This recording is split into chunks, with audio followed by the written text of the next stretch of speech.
Study with ಪರಶುರಾಮ್ಗೆ ಸ್ವಾಗತವನ್ನು ಕೋರ್ತೀನಿ. So ನಾವುಗಳು ಬಹು ಆಯ್ಕೆ ಪ್ರಶ್ನೆಗಳನ್ನು ನೋಡ್ತಾ ಇದ್ದೀವಿ. ಸೊ ವಿಶೇಷವಾಗಿ ಎಲ್ಲ ವಿಷಯದಲ್ಲೂ ಸಹಿತ ನಾವು ಬಹು ಆಯ್ಕೆ ಪ್ರಶ್ನೆಗಳ ಸರಣಿಗಳನ್ನು ಹಾಕ್ತಾ ಇದ್ದೀವಿ. ತಾವುಗಳು ಹೊಸಬರಾಗಿದ್ದರೆ ದಯಮಾಡಿ ನಮ್ಮ ಚಾನೆಲ್ಗಳಾಗಿರ್ತಕ್ಕಂಥ ಸ್ಟಡಿ ವಿತ್ ಪರಶುರಾಮ್ ಹಾಗೂ ಸ್ಮಾರ್ಟ್ ವರ್ಕ್ ಎರಡಕ್ಕೂ ಕೂಡ ತಾವುಗಳು ಸಬ್ಸ್ಕ್ರೈಬ್ ಮಾಡಿ, ಜೊತೆಗೆ ಬೆಲ್ ಐಕಾನ್ ಅನ್ನು ಒತ್ತಿ.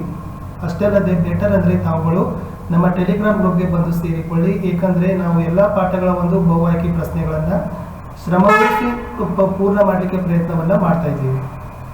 ಸೊ ಇಲ್ಲಿನೂ ಕೂಡ ಕನ್ನಡದಲ್ಲಿ ನಾವು ಯುದ್ಧ ಪಾಠ ಹಾಕಿದ್ದೀವಿ, ಶಬರಿ ಪಾಠ ಹಾಕಿದ್ದೀವಿ. ಇವತ್ತು ಭಾಗ್ಯಶಿಲ್ಪಿಗಳು ಅಂತಕ್ಕಂಥ ಪಾಠದ ಪ್ರಶ್ನೋತ್ತರಗಳನ್ನು ಸಹಿತ ನೋಡೋಣ. ಸೊ ಪ್ರಶ್ನೆ 1, ಲೇಖಕ್ DS ಜಯಪ್ಪಗೌಡರು ಜನಿಸಿದ ವರ್ಷವನ್ನು ಕೇಳಿದ್ದಾರೆ. A 1946, B 1948, C 1949, D 1947. So ಸರಿಯಾದ ಉತ್ತರ ಇತ್ತು ಆಯ್ಕೆ ಡಿ 1947 ಸರಿ ಉತ್ತರ.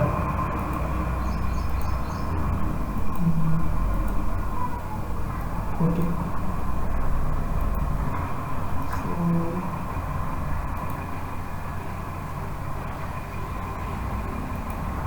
ಮುಂದಿನ ಪ್ರಶ್ನೆ ಹೋಗೋಣ. ಪ್ರಶ್ನೆ ಸಂಖ್ಯೆ 2, ದಿವಾನ್ ಸರ್ ಎಂ ವಿಶ್ವೇಶ್ವರಯ್ಯನವರ ಕಾರ್ಯ ಸಾಧನೆಗಳು. ಈ ಕೃತಿಯ ರಚನೆಕಾರರು ಯಾರು? ದಿವಾನ್ ಎಂ ವಿಶ್ವೇಶ್ವರಯ್ಯನವರ ಕಾರ್ಯ ಸಾಧನೆಗಳು. A Devanur Mahadeva, B DS Jayappa Gowda, AN Murthy Rao, ಪೂತಿ Narasimhacharya. ಸರಿಯಾದ ಉತ್ತರ ಇತ್ತು ಆಯ್ಕೆ B DS ಜಯಪ್ಪಗೌಡರು. ಮುಂದಿನ ಪ್ರಶ್ನೆ, ಭಾಗ್ಯಶಿಲ್ಪಿಗಳು ಪಾಠವು ಸಾಹಿತ್ಯದ ಈ ಪ್ರಕಾರಕ್ಕೆ ಸೇರಿದೆ. ಗೀತ ನಾಟಕ, ಪ್ರವಾಸ ಕಥನ, ಸಣ್ಣ ಕಥೆ, ವ್ಯಕ್ತಿ ಚಿತ್ರ.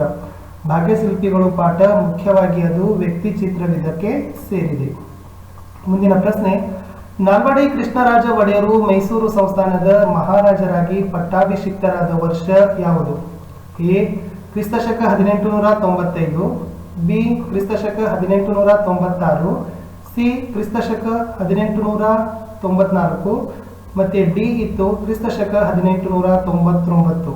ಸೊ ಪ್ರಶ್ನೆ ಏನ್ ಕೇಳಿದ್ದಾರೆ ಅಂತಂದ್ರೆ, ನಾಲ್ವಡಿ ಕೃಷ್ಣರಾಜ ಒಡೆಯರು ಮೈಸೂರು ಸಂಸ್ಥಾನದ ಮಹಾರಾಜರಾಗಿ ಪಟ್ಟಾಭಿಷಿಕ್ತರಾದ ವರ್ಷವನ್ನ ಕೇಳಿದ್ದಾರೆ.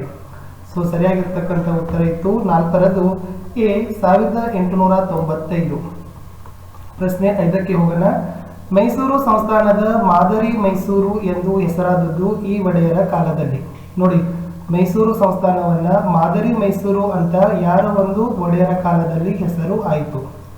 A ಮುಮ್ಮಡಿ ಕೃಷ್ಣರಾಜ ಒಡೆಯರ, B ನಾಲ್ವಡಿ ಕೃಷ್ಣರಾಜ ಒಡೆಯರ, C ಜಯಚಾಮರಾಜ ಒಡೆಯರ, ಯಾ D ಕಂಠಿರಾಜ ಒಡೆಯರ. ಸರಿಯಾದ ಉತ್ತರ ಇತ್ತು ಆಯ್ಕೆ B ನಾಲ್ವಡಿ ಕೃಷ್ಣರಾಜ ಒಡೆಯರ. ಮುಂದಿನ ಪ್ರಶ್ನೆ 6, ಮೈಸೂರು ಸಂಸ್ಥಾನದ ಸರ್ವತೋಮುಖ ಅಭಿವೃದ್ಧಿಗೆ ಕಂಕಣಬದ್ಧರಾದವರು.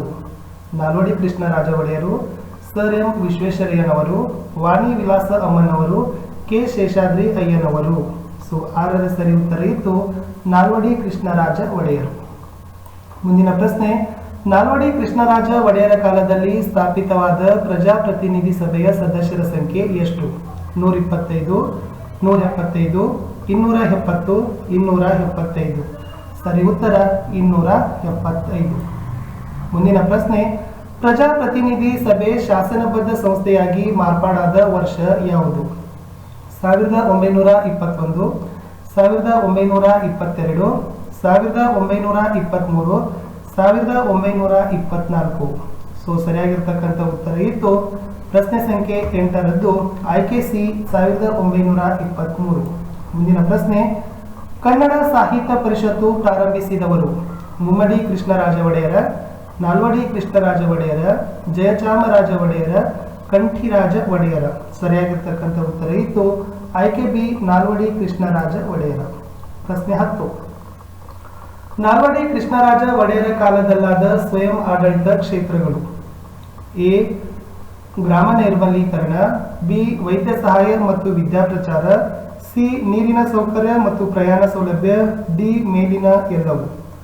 ಸರಿ ಉತ್ತರ ಇತ್ತು D ಮೇಲಿನ ಎಲ್ಲವೂ.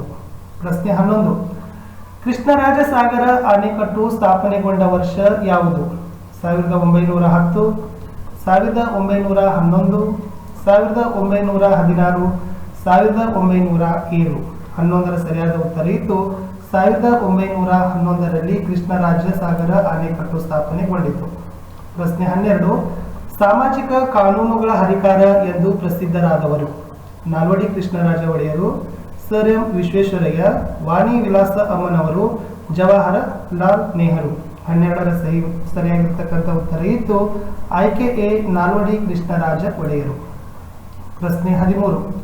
ಶಿವನ ಸಮುದ್ರದ ಬಳಿ ಯಾವ ನದಿಯ ನೆರವಿನಿಂದ ಜಲವಿದ್ಯುತ್ ಉತ್ಪಾದನಾ ಕೇಂದ್ರ ಸ್ಥಾಪಿಸಲಾಗಿದೆ? ಶಿಂಷಾ, ಹೇಮಾವತಿ, ಕಾವೇರಿ, ಕಪಿಲಾ. ಸರಿಯಾದ ಉತ್ತರ ಇತ್ತು ಆಯ್ಕೆ ಸಿ, ಕಾವೇರಿ. ಮುಂದಿನ ಪ್ರಶ್ನೆ. ಏಷ್ಯಾ ಖಂಡದಲ್ಲೇ ಮೊದಲು ಪ್ರಾರಂಭಿಸಿದ ಜಲವಿದ್ಯುತ್ ಯೋಜನೆ?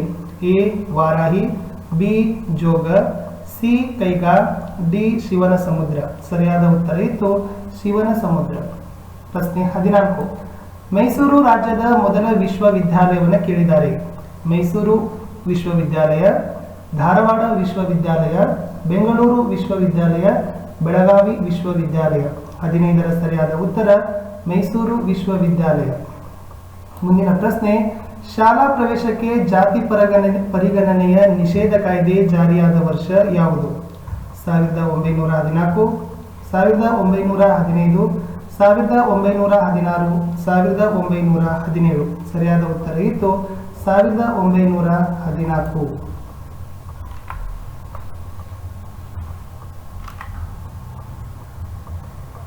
ಮುಂದಿನ ಪ್ರಶ್ನೆಗೆ ಹೋಗೋಣ. ಪ್ರಶ್ನೆ ಸಂಖ್ಯೆ 17.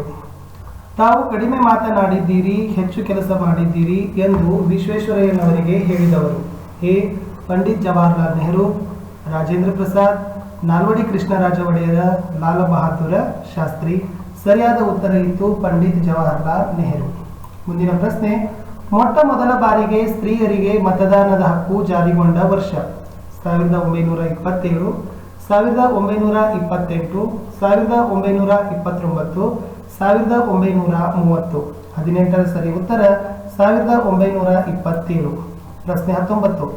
ದಿವಾನ್ ಸರ್ ಎಂ ವಿಶ್ವೇಶ್ವರಯ್ಯನವರ ಪೂರ್ವಜರ ಸ್ಥಳ? ತಿರುತ್ತನಿ, ಚಿಕ್ಕಬಳ್ಳಾಪುರ, ಮೋಕ್ಷಗುಂಡಂ, ಮೈಸೂರು. ಸರಿಯಾದ ಉತ್ತರ ಇತ್ತು ಮೋಕ್ಷಗುಂಡಂ. ಪ್ರಶ್ನೆ 20. ವಿಶ್ವೇಶ್ವರಯ್ಯನವರ ವಿದ್ಯಾಭ್ಯಾಸಕ್ಕೆ ನೆರವಾದ ಅವರ ಸೋದರ ಮಾವನ ಹೆಸರು? ಎಚ್ ರಾಮಯ್ಯ, ಶ್ರೀನಿವಾಸ ಶಾಸ್ತ್ರಿ, ಶ್ರೀರಂಗಚಾರ್ಲು, ವೆಂಕಟಲಕ್ಷ್ಮಮ್ಮ. 20ರ ಸರಿ ಉತ್ತರ A, H Ramaiah. 21. Sir M Visvesvaraya ಸೇವೆ ಆರಂಭಿಸಿದ ವರ್ಷ? 1860, 1884, 1913, 1962. 21ರ ಸರಿಯಾದ ಉತ್ತರ 1884. 21 ಬಿ. ಇನ್ನು 22. ಸರ್ ಎಂ ವಿಶ್ವೇಶ್ವರಯ್ಯನವರಿಗೆ ಭಾರತ ಸರ್ಕಾರ ನೀಡಿದ ಅತ್ಯುನ್ನತ ಪ್ರಶಸ್ತಿಯನ್ನು ಕೇಳಿದ್ದಾರೆ. ಆಯ್ಕೆಗಳು: ಎ, ಪದ್ಮಭೂಷಣ, ಬಿ, ಪದ್ಮವಿಭೂಷಣ, ಪದ್ಮಭೂಷಣ, ಭಾರತ ರತ್ನ, ಪದ್ಮಶ್ರೀ. 22ರ ಸರಿ ಉತ್ತರ ಭಾರತ ರತ್ನ. ಮುಂದಿನ ಪ್ರಶ್ನೆ. ಸ್ಯಾನಿಟರಿ ಇಂಜಿನಿಯರ್ ಆಗಿ ನೇಮಕಗೊಂಡ ಪ್ರಥಮ ಭಾರತೀಯ?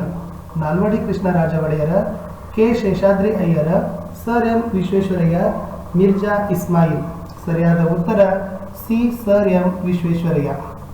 24. ದಿವಾನ್ ಎಸ್ ಎಂ ವಿಶ್ವೇಶ್ವರಯ್ಯನವರ ಜನ್ಮದಿನವನ್ನು ಈ ಹೆಸರಿನಿಂದ ಆಚರಿಸುತ್ತೇವೆ?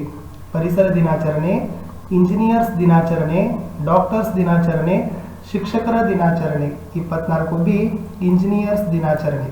25. ಆಧುನಿಕ ಶಿಕ್ಷಣವೇ ಎಲ್ಲ ಸಮಸ್ಯೆಗಳಿಗೂ ಪರಮೋಚ್ಚ ಪರಿಹಾರವೆಂದು ನಂಬಿದ್ದವರು?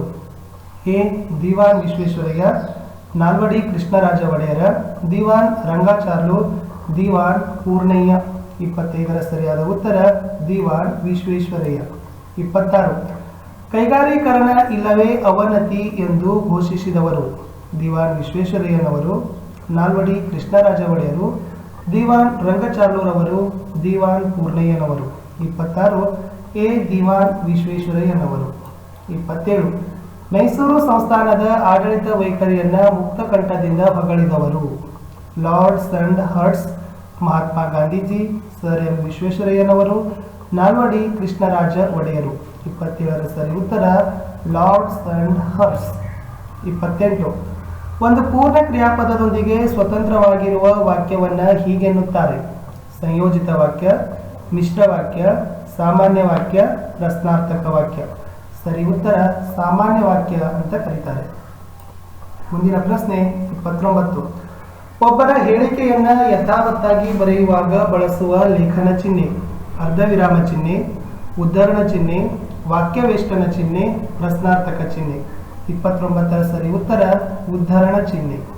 ಕಡೆಯ ಪ್ರಶ್ನೆ ಹೋಗೋಕ್ಕಿಂತ ಮುಂಚೆ ದಯಮಾಡಿ ತಾವುಗಳು ನಮ್ಮ ಚಾನೆಲ್ ಆಗಿರ್ತಕ್ಕಂಥ ಸ್ಟಡಿ ವಿತ್ ಪರಶುರಾಮ್ ಹಾಗೂ ಸ್ಮಾರ್ಟ್ ವರ್ಕ್ ಎರಡಕ್ಕೂ ಕೂಡ ಸಬ್ಸ್ಕ್ರೈಬ್ ಆಗಿ ಹಾಗೂ ತಾವುಗಳು ನಮ್ಮ ಟೆಲಿಗ್ರಾಮ್ ಗ್ರೂಪ್ಗೆ ಬಂದು ಸೇರಿಕೊಳ್ಳಿ ಅಂತ ಹೇಳ್ತಾ ಭಾಗ್ಯಶಿಲ್ಪಿಗಳು ಅಂತಕ್ಕಂಥ ಪಾಠದ ಕಡೆಯ ಪ್ರಶ್ನೆಗೆ ಹೋಗೋಣ. ಪಾರಿಭಾಷಿಕ ಮತ್ತು ಅನ್ಯ ಭಾಷೆ ಪದಗಳನ್ನು ಸೂಚಿಸುವಾಗ ಉಪಯೋಗಿಸುವ ಲೇಖನ ಚಿಹ್ನೆ: ಅರ್ಧ ವಿರಾಮ ಚಿಹ್ನೆ, ಅಲ್ಪ ವಿರಾಮ ಚಿಹ್ನೆ, ವಾಕ್ಯವೇಷ್ಟನ ಚಿಹ್ನೆ, ವಿವರಣಾತ್ಮಕ ಚಿಹ್ನೆ. 30ರ ಸರಿ ಉತ್ತರ ಇತ್ತು ವಾಕ್ಯವೇಷ್ಟನ ಚಿಹ್ನೆ ಅಂತ ಕರೀತಾರೆ. ವಿದ್ಯಾರ್ಥಿಗಳೇ, ಇಲ್ಲಿಯವರೆಗೆ ನಾವೇನ್ ಮಾಡುವಪ್ಪ ಅಂದ್ರೆ ಕನ್ನಡ ಪ್ರಥಮ ಭಾಷೆಯಲ್ಲಿರ್ತಕ್ಕಂಥ ಒಂದು ಪಾಠ ಗದ್ಯ ಪಾಠ 4 ಭಾಗ್ಯಶಿಲ್ಪಿಗಳು ಅಂತಕ್ಕಂಥ DS ಜಯಪ್ಪಗೌಡರು ಬರೆದಿರ್ತಕ್ಕಂಥ ವ್ಯಕ್ತಿ ಚಿತ್ರ ಪಾಠದ ಬಹು ಆಯ್ಕೆ ಪ್ರಶ್ನೆಗಳನ್ನ ನೋಡಿಕೊಂಡು ಬಂದಿವಿ. ದಯಮಾಡಿ ತಮಗೆ ಇಷ್ಟ ಆದರೆ ವಿಡಿಯೋವನ್ನು ಲೈಕ್ ಮಾಡಿ, ನಿಮ್ಮ ಫ್ರೆಂಡ್ ಸರ್ಕಲ್ಗೆ ಶೇರ್ ಮಾಡಲು ಮರೆಯದಿರಿ. ಸಿಗುವ ಮತ್ತೆ ಮುಂದಿನ ಭಾಗದಲ್ಲಿ. Thank you.